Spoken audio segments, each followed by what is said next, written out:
ನಮಸ್ಕಾರ ಸ್ನೇಹಿತರೆ, ನಮ್ಮದು ಶ್ರೀ ಸಪ್ತಗಿರಿ ಮನೆಮದ್ದು ಚಾನಲ್ ಇದೆ. ಅದರ ಮುಖಾಂತರ ಅನೇಕ ರೀತಿಯ ಎಪಿಸೋಡನ್ನು ಕೊಡ್ತಾಯಿದ್ದೀವಿ ಸ್ನೇಹಿತರೆ. ಈಗ ಜಾಕ್ ಫ್ರೂಟ್, ಹಲಸಿನಕಾಯಿ ಹಣ್ಣು ಸೀಸನ್. ಈ ಸೀಸನಲ್ಲಿ ಬರುವಂತಹ ಯಾವುದೇ ಆಗಲಿ ಸೇವನೆ ಮಾಡಬೇಕು ಅಂತ ಹಿರಿಯರು ಹೇಳಿರುತ್ತಾರೆ.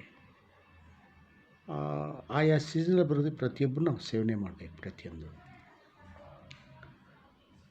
ಆದರೆ ಈ ಒಂದು ಹಲಸಿನ ಹಣ್ಣನ್ನು ತೊಳೆ ಸೇವನೆ ಮಾಡಿದ್ಮೇಲೆ ಒಳಗಡೆ ಬೀಜ ಇರ್ತದೆ.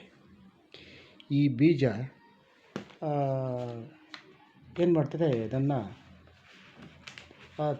ಆ ಒಂದು ಹಣ್ಣನ್ನು ಸೇವನೆ ಮಾಡಿದ್ಮೇಲೆ ಇದು ಬಿಸಾಕ್ತಾರೆ. ಇದು ಬಹಳ ಮುಖ್ಯವಾದದ್ದು. ಅಷ್ಟೇ ಇದರಲ್ಲಿ ಪ್ರೋಟೀನ್ಸು, ವಿಟಮಿನ್ಸು ಎಲ್ಲ ಲಭ್ಯವಿದೆ ಇದರಲ್ಲಿ. ಇದನ್ನು ಯಾವುದೇ ಕಾರಣಕ್ಕೆ ಬಿಸಾಕಬಾರ್ದು ನಾವು. ಕಾರಣ ಇದರಲ್ಲಿ ಎಲ್ಲ ರೀತಿಯ ವಿಟಮಿನ್ಸು, ಪ್ರೋಟೀನ್ ಎಲ್ಲ ಇದೆ. ಇದನ್ನು ಬಿಸಾಕುವುದರಿಂದ ನಮಗೆ ತೊಂದರೆ ಆಗುತ್ತೆ, ಬಿಸಾಕಬಾರ್ದು. ಕಾರಣ ಈ ಒಂದು ಬೇಳೆ ಕಾಳುಗಳಿದೆಯಲ್ಲ, ಅದರಲ್ಲಿ ಏನೇನು ಅಂಶ ಇದೆಯೋ ಅದಕ್ಕಿಂತ ಜಾಸ್ತಿ ಇದರಲ್ಲಿದೆ. ವೀರ್ಯನೂ ಜಾಸ್ತಿ ಮಾಡ್ತದೆ ಮತ್ತು ದೇಹಕ್ಕೆ ಬೇಕಾದಂಥ ಅನೇಕ ರೀತಿಯ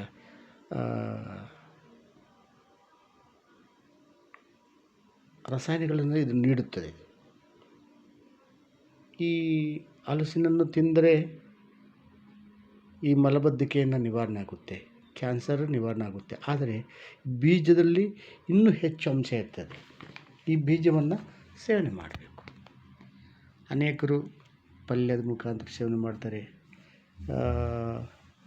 ನಾವು ಚಿಕ್ಕ ವಯಸ್ಸಿಂದ ಸುಟ್ಕೊಂಡು ತಿಂತಾಯಿದ್ವಿ ಅದನ್ನು ಬೆಂಕಿಯಲ್ಲಿ ಹಾಕಿ, ಅಷ್ಟೇ ರುಚಿಕರ.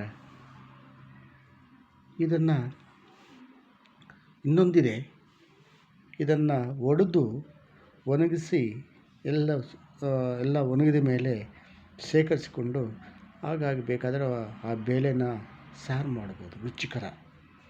ಎಷ್ಟು ವರ್ಷ ಉದ್ದಕ್ಕೂ ಇದನ್ನು ಸೇವನೆ ಮಾಡ್ಬೋದು. ಇಂತಹ ಸೌಕರ್ಯ, ಇಂತಹ ಒಂದು ಲಾಭ ಇರುವಂತಹ ಬೀಜಗಳನ್ನು ನಾವು ಯಾವುದೇ ಕಾರಣಕ್ಕೆ ಬಿಸಾಕಬಾರ್ದು. ಇದನ್ನು ಸೇವನೆ ಮಾಡಬೇಕು. ಇದು ಇನ್ನೊಂದು ಎಪಿಸೋಡಲ್ಲಿ ಇನ್ನೂ ಅತಿ ಹೆಚ್ಚು ಮಾಹಿತಿ ನೀಡಲಾಗುತ್ತೆ. ದಯವಿಟ್ಟು ಇದನ್ನು ನೋಡಿ, ಲೈಕ್ ಮಾಡಿ, ಶೇರ್ ಮಾಡಿ, ಸಬ್ಸ್ಕ್ರೈಬ್ ಮಾಡಿ. ಎಲ್ರಿಗೂ ನಮಸ್ಕಾರ ಸ್ನೇಹಿತರೆ.